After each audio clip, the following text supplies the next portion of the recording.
Labari da dumudumin sa, Murja Ibrahim Kunya ana zarginta da fadawa cikin kungiyar 'yan maɗigo. Wadda bidiyon ya bayyana da kwakwaran zargin da ake mata akan wannan fadawa na harkar maɗigo. Wadda ita ta wallafa bidiyon a shafin ta na TikTok, tare tana kuka tana cewa ana zarginta da cewa ta fada cikin kungiyar 'yan maɗigo, wadda hakan ya janyo mata fada daga wajen iyayenta. Kai tsaye ga kaɗan daga cikin bidiyon wadda ta wallafa a shafin TikTok tana. Idan na ce muku rayuwa ba ta ishe ni ba na yin ƙarya, ya Ubangiji ne na aikata. Allah na tuba ya Allah, wai yau ne Murja ake wa fada a gidanmu, a gidan ba da mu fada aka ce mu wai an ce na zama 'yan maɗigo. Wai ni nan ke maɗigo. Abinda al'adun Ubangiji yake tsawa idan an yi shaka aka dinga yi mun fada a cikin gida. Wai maɗigo.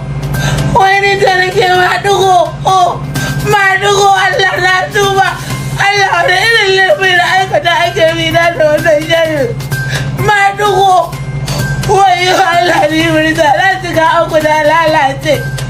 Wanda ake ni rayuwa za a ishe ni. Wai a social media, kowa gani da ake yi wai ina maɗigo, wai saboda mutum 10,000 ne suke kallo na.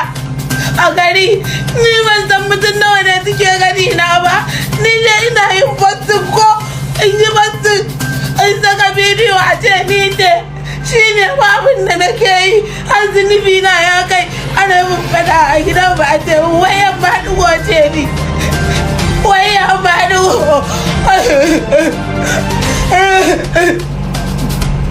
Ni ba kuɗi ne da ni ba, ni ba wata siya ce da ni ba, ni me nake yi da za a kalle na a ce min 'yan maɗigo, ko kuma wata alama aka gani a jikina na nuna za ce ni 'yan maɗigo ce. Wallahi tallahi sai na bar garin nan, wallahi sai na bar gidan nan. Tun da kuka kalle ni kuka ce mun wai ana kallo na a matsayin 'yan maɗigo, ana zargi na a yin maɗigo. Ni ko kare ba na kula dan uwansa, kare sai ni Murja a ce ina kula mata 'yan uwata. Wai a bidiyo sama da mutum miliyan ne suke gani na, ni na ce su gani, ni ban ce su gani ba. Rayuwa ta nake yin wasu a kama ni ta inda aka shiga ba ta nan na fita ba, ya kace na kashe mutum. Allah na duba ya Ubangiji, babu abin da nake sai dai in yi rawa in girgiza, shi ne ba nake. Kuma ko a gidan biki an manya ba suna fayin rawan nan ba, suna rawa su girgiza ba, sai ni da dai rawa na girgiza a kama ni wajen awa ɗaya ana mun faɗa, awa ɗaya ana mun faɗa wai ana mun zargin maɗigo. Allah ya tuba, Allah ka saka mun. Zuciyata za ta buga, wallahi zuciyata zan mutu.